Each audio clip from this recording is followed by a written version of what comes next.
বগাহাজত ঘূৰি আহিল প্ৰশান্ত।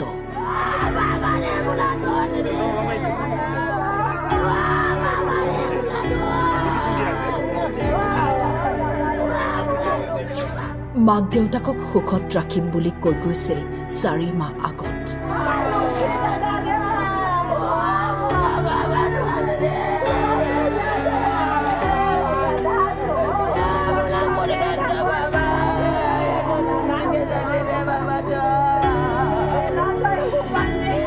আজি ভাষা নাই ব্যক্ত কৰিবলৈ।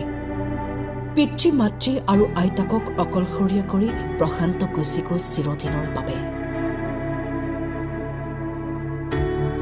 মাতৃৰ কষ্ট দেখি কৈছিল, মই কাম কৰিবলৈ বাহিৰলৈ যাম, উপাৰ্জনৰ টকাৰে ঘৰ এটা বান্ধি দিম, দমকল এটা বহুৱাই দিম। কিন্তু প্ৰশান্তৰ লগত অন্যায় হ'ল। মাতৃয়ে কৈছিল নালাগে তই ক'তো যাবলৈ। সি নুশুনিলে।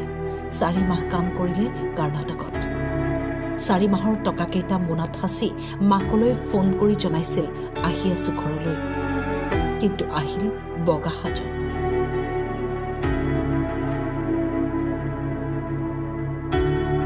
শোকাকুল পৰিৱেশ পশ্চিম মাটিয়া গাঁৱত। মুখ্যমন্ত্ৰীৰ তৎপৰতাত গোৱালপাৰাৰ স্বগৃহ পালে কৰ্ণাটকত মৃত্যু হোৱা প্ৰশান্ত হাজঙৰ মৃতদেহ। প্ৰশান্তৰ মৃতদেহ ঘৰ আহি পোৱাৰ লগে লগে এক শোকাকুল পৰিৱেশ বিৰাজ কৰে। আচলতে প্ৰশান্ত হাজঙে ঘৰৰ পৰা তেওঁ তামিলনাডুলৈ এটা কোম্পানীত কাম কৰিবলৈ গৈছিল। কাম কৰি যোৱা অৱস্থাত তেওঁ যেতিয়া 2 মাহ তাত কাম কৰিলে, কাম কৰাৰ পিছত তেওঁ ঘৰৰ আহিবলৈ তেওঁ ঘৰতে পিতৃ মাতৃক ফোন কৰিলে। আৰু ফোন কৰাৰ পিছতে হঠাৎকৈ কৰ্ণাটক বাংগাৰপেট ৰেলৱে ষ্টেচনত তেওঁৰ হঠাৎকৈ তাৰ মৃতদেহটো পোৱা যায়। আৰু মৃতদেহ পোৱাৰ পিছত আমি কোনো ধৰণৰ তেখেতক আনিবলৈ বা তেনেকৈ চাবলৈ যোৱাৰ কোনো আমাৰ তেনেকৈ সামৰ্থ্য নাছিল। পৰিয়ালটো অতি দুখীয়া পৰিয়াল। তেওঁলোকৰ বেলেগৰ ঘৰত কাম নকৰিলে তেওঁলোকৰ চলা তেনেকৈ সামৰ্থ্য নাই। আৰু তাৰ পুত্ৰই মানে অকলে প্ৰশান্তই উপাৰ্জন কৰা।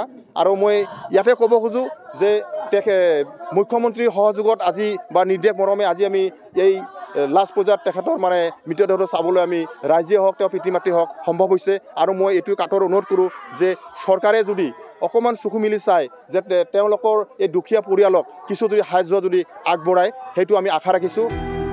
গোৱালপাৰাৰ পৰা মঞ্জুৰ ভূঞাৰ ৰিপৰ্ট, টাইম 8।